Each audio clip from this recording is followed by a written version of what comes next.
Winter in Sweden is long, and let's be honest, sometimes it's a little bit tough.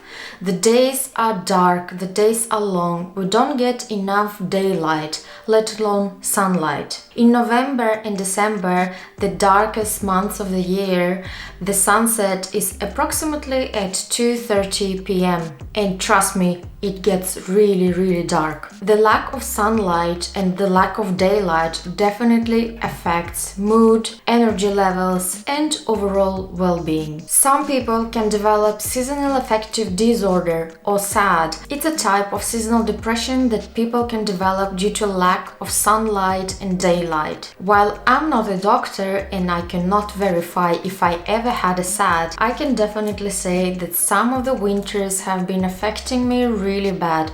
I felt on a bad mood, I felt like I didn't have any energy to do anything. I felt like the life was like drained out of me. However, this winter was a little bit different, and I believe it's because I did a set of activities that helped me to stay positive and energized during these coldest and darkest months of the year. Right now we are in March and we still have one more month, maybe 1.5 months to go. So let me tell you in this video what I did to stay positive. For me personally, it is really hard to wake up in the winter in the mornings. And the problem is I don't even hear the alarm in the morning. For me, it takes solid 10-15 seconds to hear that something is ringing somewhere in the room, and my brain just doesn't really understand that I need to wake up. One solution that I was recommended and that I think is a little bit helpful, maybe not completely because I still don't hear the alarms in the morning, is to use Philips Hue light bulbs and automate them so they can lighten up in the morning when the alarm is ringing. I just want to demonstrate to you very quickly the Philips Hue app and what I'm doing if I want to have a wake up scheduling. So I'm going to my app, and this is the home button. I want to go to the automation, and as you see on the automation, my normal wake up is at 7 o'clock. So let's check out what it says. It says in Swedish that the lamps are going to be bright 5 minutes before 7 o'clock. So if I want to have the light at like 7 o'clock sharp, I need to put it at 7:05. Here I can also decide what days of the week I want to set the alarm for that.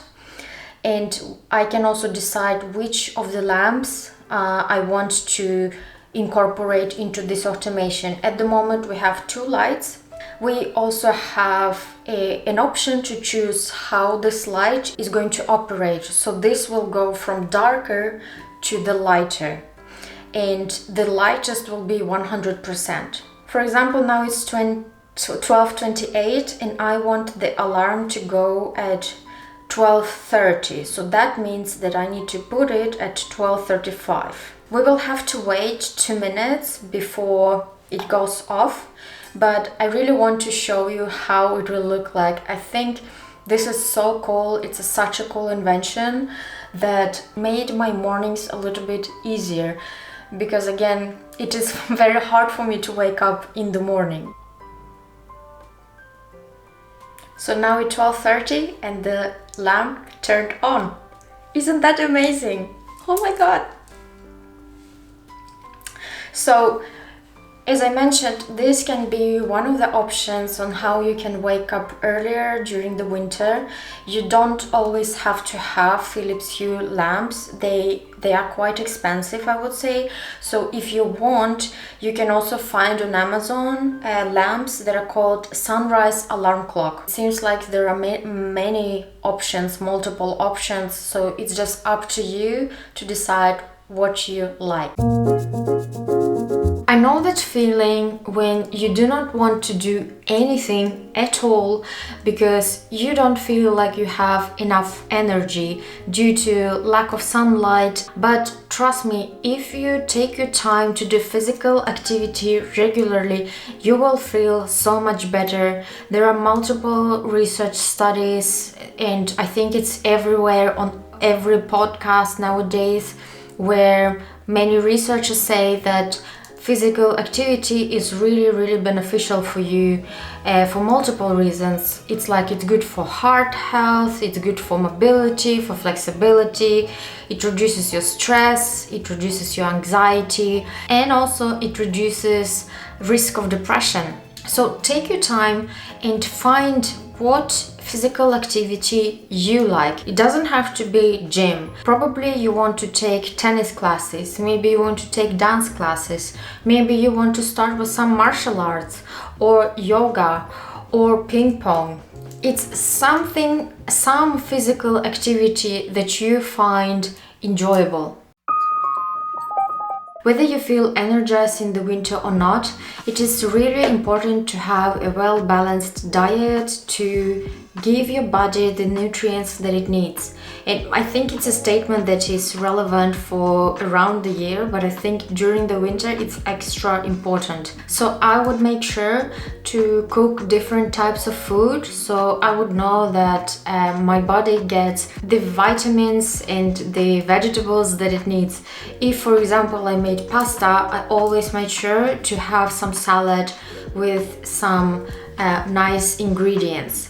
I also took multivitamins, and I think I was a little bit more energized because of it. However, I cannot verify it. Maybe it was just a placebo effect. There are also studies and researchers who say that it's important to take vitamin D, especially in the environment like the Nordics or like the northern part of the Earth, because we lack sunlight, and we all know that the production of vitamin D is connected to the sunlight. So some people mean that it's a good idea to take vitamin D. However, some researchers say that vitamin D doesn't really help.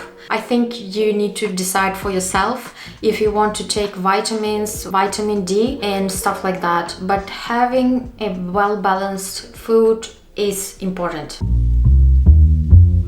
Many times if you ask the internet what to do in the winter in Sweden or in the Nordics, and Google search will tell you, go take a long walk or go do some winter sports activities. If you're like me and don't want to go out in the cold, in the snow, in the wind, and don't want to try winter sport activities for some reason, then you probably need to have some indoor activity. This year I discovered Procreate app. It's an app for learning, for doing digital art. So using Procreate requires a little bit of upfront investment. Obviously you need to have an iPad and you need to get an Apple Pen, otherwise it will be a little bit difficult to do digital art. One good thing about Procreate app, it's one of the few apps today on the market that doesn't have a subscription model, which means you just buy it one time and you have it for your lifetime. Here in Sweden I paid probably 179 kronor. It was really cheap, which I really loved, and I think it's super worth it. Doing digital art requires a little bit of learning, and the first thing that I did was to go to the Procreate YouTube channel and take their 4 classes that they have on the website. The result from these classes was, for example, this picture, this one. This one I had a little bit of my own, I added some of my own stuff, and the last one was this butterfly. I thought that it was a great way to learn basics. However, it wasn't enough, so I did more YouTube search and I found Genevieve's design studio.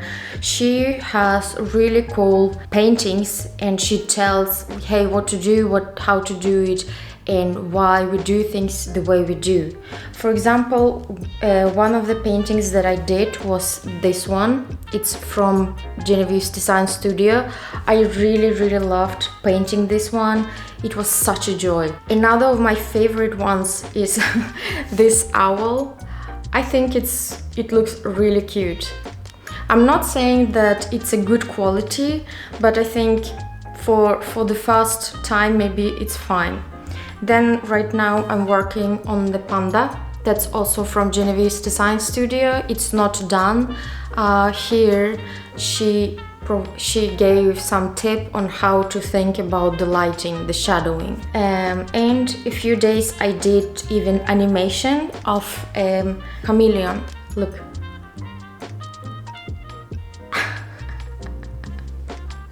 It's so fun. The indoor activity that I had last year was doing these Lego paintings. Last year I was browsing for some reason on the Lego website, and in the end I found, I think it's called the Botanical Collection. Among them were these kind of paintings. So as you see, throughout the last year I ordered 3 boxes. These boxes are identical, it's just you change how you do the painting. I thought that it was a great winter activity. Mostly I liked the fact that I can do something with my hands, but also use it as a decoration.